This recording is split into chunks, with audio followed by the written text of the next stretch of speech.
Whoa, whoa, whoa, very nice. This must be Ruger's new gun bunny magnet.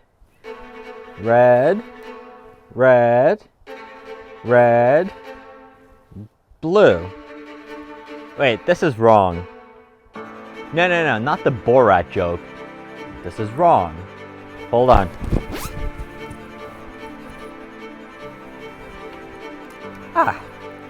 Much better. In this video, we're taking a look at Ruger's brand new custom shop Ruger Precision Rifle. Cool. All right.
What's up, everybody? Welcome Squad and welcome to Slav Guns. I'm glad to have you here, as always. So yeah, Ruger did that. You knew it was only a matter of time. They did custom shop spinny guns, they did custom shop world's best ever handgun design, that's the 1911. They did a number of custom shop little pew pew guns, and now they made this.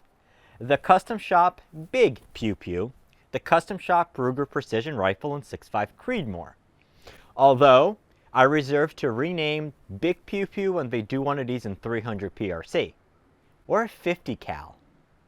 Well, it's everything you'd expect, and a little bit more. Well, except maybe the red parts.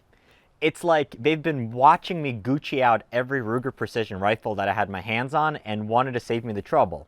Who knows, maybe. A Slav can dream.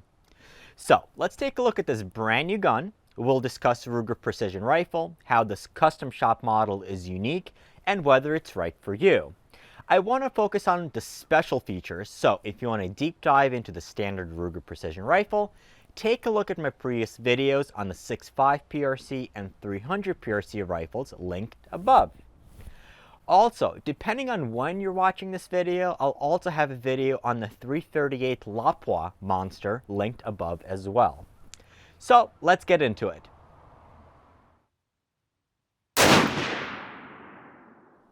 Traditionally, gun owners would think of Ruger as this conservative gun company that would make rugged and reliable firearms. They were generally never sexy, but they worked. That is, however, until 2015, when the company released the first Ruger Precision Rifle and catapulted themselves to being a leader in factory-produced precision rifles. What the Ruger Precision Rifle was able to successfully do is combine the best features of a bolt-action rifle with the modularity and ergonomics of an AR-15. With the Ruger Precision Rifle, gun owners were able to pick up a gun, buy some ammo, and go and consistently shoot sub 1-inch groups at 100 yards, all with a factory gun. It's also due to Ruger Precision Rifle, the Precision Rifle series continued to grow as new gun owners would not be outclassed with stock or a slightly modified gun. This gun has also contributed, and one of the reasons the Precision Rifle series introduced the production division, which provided anyone with an opportunity to shoot in a PRS match without worrying too much about equipment. And this gun, The Ruger Custom Shop Precision Rifle was made specifically for that purpose. So let's take a look at what we are getting for the money. We'll start at the front and work our way back. The first change on this gun versus the standard production rifle is going to be the barrel. Here we have a 26-inch stainless steel barrel versus the chrome moly barrels on the production firearms. The stainless steel barrels will generally be more accurate, however it does come at the expense of barrel life. Generally though, this should not be a big issue as the 6.5 Creedmoor cartridge is not an overboard barrel burner anyway. This barrel is also a slightly heavier profile, which should help with heat dissipation and improved accuracy as the barrel heats up. The barrel is also fretted, and the gun does come with this new muzzle brake, which is a 3-chamber design and should help with recoil. No, 6.5 Creedmoor is not a shoulder buster. However, you have to remember that precision rifle series shooting, you need to be able to call your own shots and misses, and you need to be able to see the impact after you fired the shot. If your brake does not get you back on target after you pull the trigger, you're not going to get any help.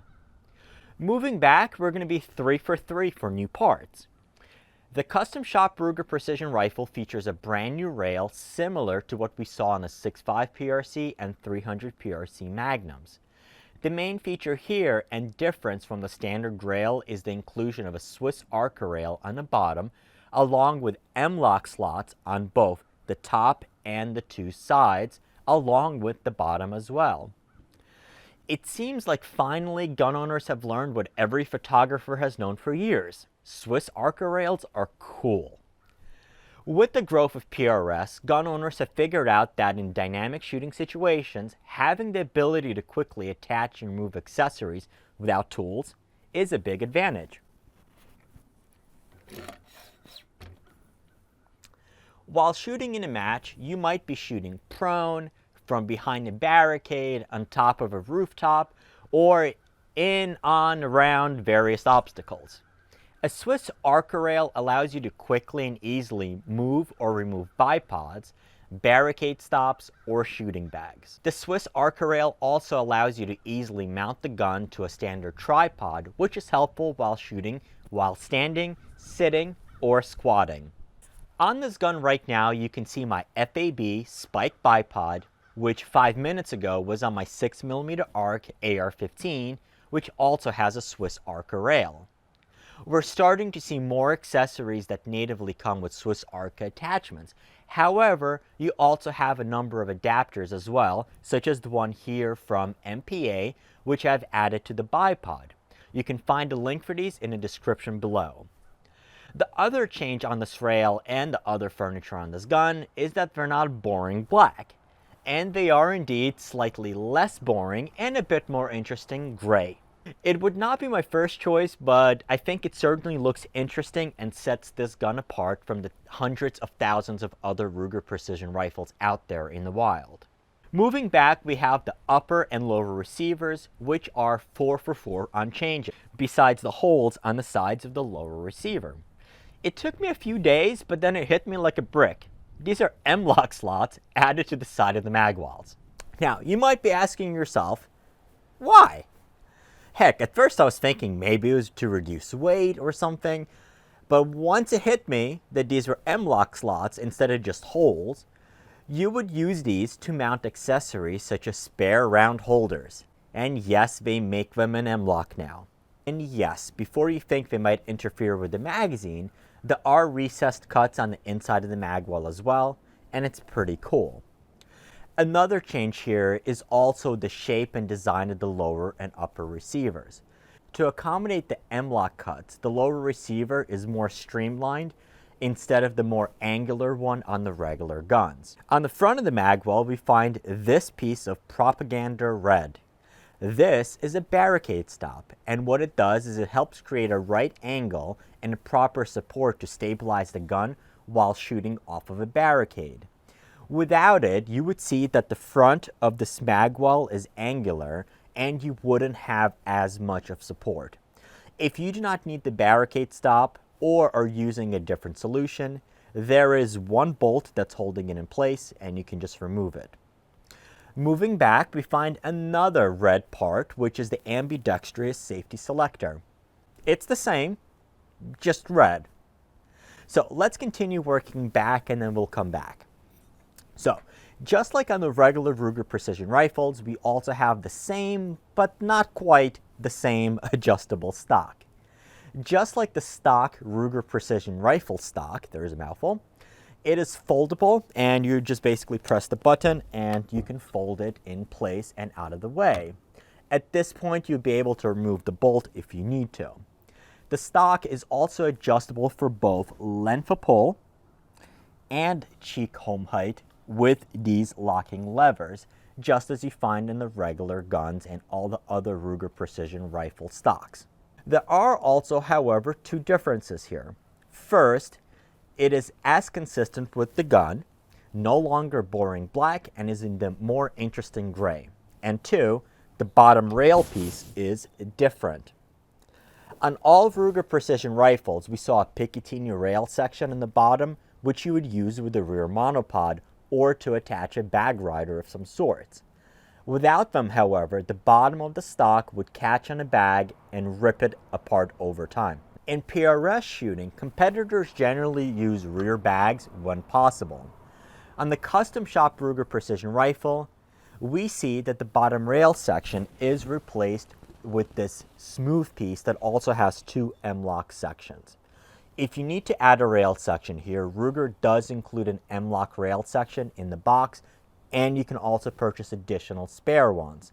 Or you can simply ask one of your friends and they would most certainly be happy to trade you their rail section for this smoother one. I must also point out that out of any Ruger precision rifles that I've handled, this is also the one with the nicest fitting stock as it relates to the fit between the stock and the rest of the gun. Everything just feels solid, it's nice and tight with absolutely no wobble.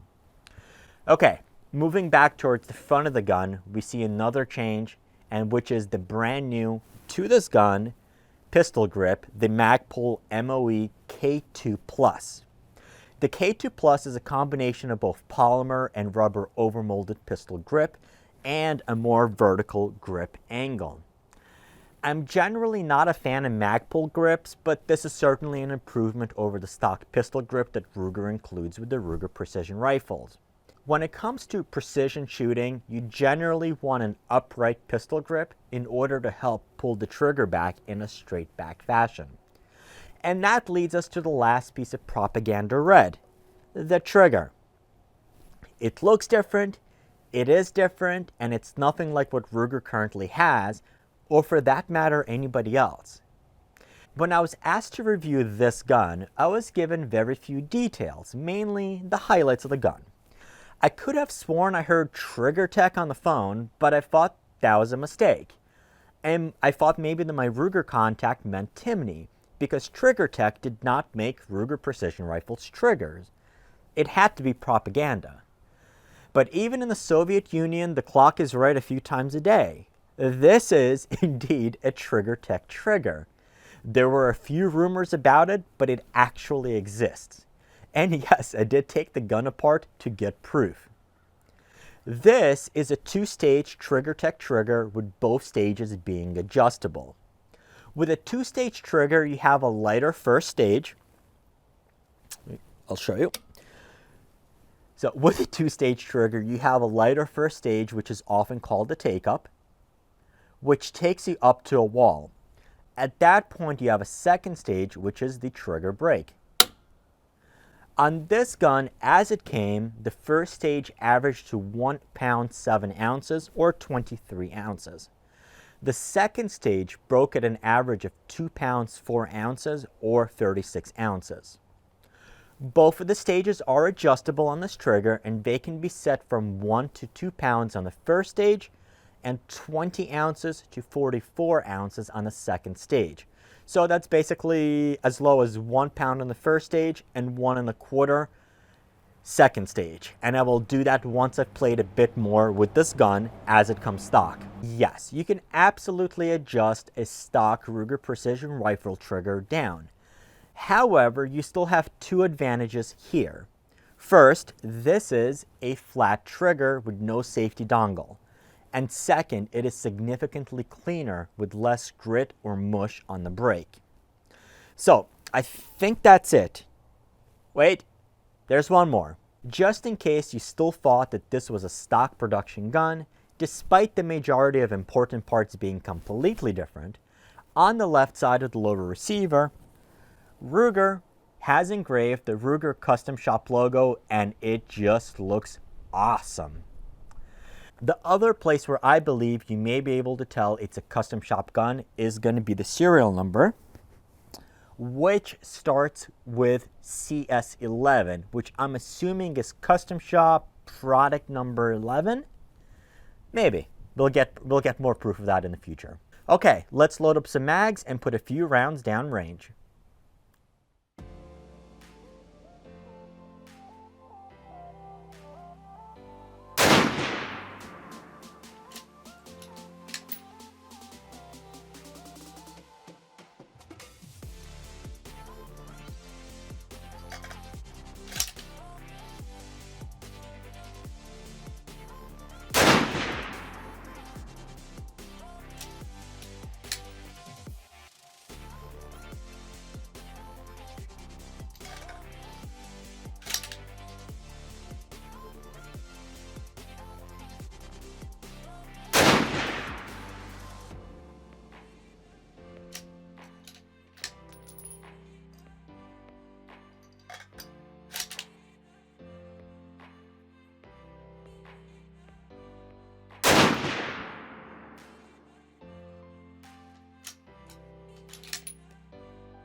Bottom line, the Ruger Precision Rifle redefined the modern precision bolt-action gun, and the Ruger Custom Shop Precision Rifle will surely redefine the factory semi-custom competition-ready bolt gun. The Ruger Custom Shop RPR was made as their entry into the PRS production division, and this is certainly a great entry. I also think you absolutely do not need to be a PRS shooter to buy and appreciate the gun, and this is a great solution for anyone who wants to be a bit unique and competition ready. The MSRP on this gun is just under $2,000 in order to qualify for the production division, and for that price, you're getting an outstanding feature set. A stock Ruger Precision Rifle in 6.5 Creedmoor has an MSRP of $15.99. And when Sanity comes back, you should be able to find it for around $1,300 to $1,400. So what does the additional $600 get you? For that money, you're getting the 4 most commonly done upgrades to a Ruger Precision Rifle and getting an additional feature. First, you're getting an upgraded, heavier profile stainless steel barrel, which would ordinarily run you anywhere from $300 to $800. Next, you have an upgraded muzzle brake, which would run you another $100 or so. You're also getting an upgraded pistol grip, which is around $25, and most of all, the TriggerTech Trigger. I'm not sure if TriggerTech will sell this one or another. However, a Ruger Precision Rifle trigger from Timney runs about $240. So, if you were to replace those parts, you would be out anywhere from $650 to $1,200 for parts alone, and that does not include any work if you have a gunsmith make those changes. That, however, does not include the barricade stop and, more importantly, the Swiss Arca rail. While the Magnum Ruger Precision Rifles have a Swiss Arca rail on bottom, the standard calibers do not. If you want to add a Swiss Arca rail, you would either purchase an M-LOK to Swiss Arca plate from someone like Area 419, or a replacement rail that has the Swiss Arca rail that's already part of it, such as the Catalyst Arms Fast Track rail. Both of these are available from Anarchy Outdoors, and there's a link below. Is this rifle exactly as I trick it out? Not quite. But this is certainly a major head start on the most expensive parts. There are a few modifications I would make to this gun, and we will cover them in an upcoming video, And if you're watching this in the future, you can find it linked above. The one accessory I do think everyone should buy, however, is a proper metal magazine. As you may know, 308 and 6.5 Creedmoor Ruger precision rifles are capable of accepting both AICS and SR25 or AR-10 pattern magazines. The gun does come with two AR-10 10-round magazines. The problem with them is that while they work, with the follower up, you will not be able to close the bolt. Meaning, if you're trying to single feed rounds, you'll have to have an AICS pattern magazine, and I will include a link for one below. Bottom line, the Custom Shop Ruger Precision Rifle is ready to hit the range, whether or not you plan on ever shooting a PRS match. So, what do you think? Do you like the rifle? Do you plan on getting one? Do you think it's a worthwhile upgrade? Sound off in the comments. If you have any questions, post them as well, and we can discuss them in a follow-up video as well. I hope you enjoyed the video and you learned something new. If you did, please click the like button and share the video with your friends.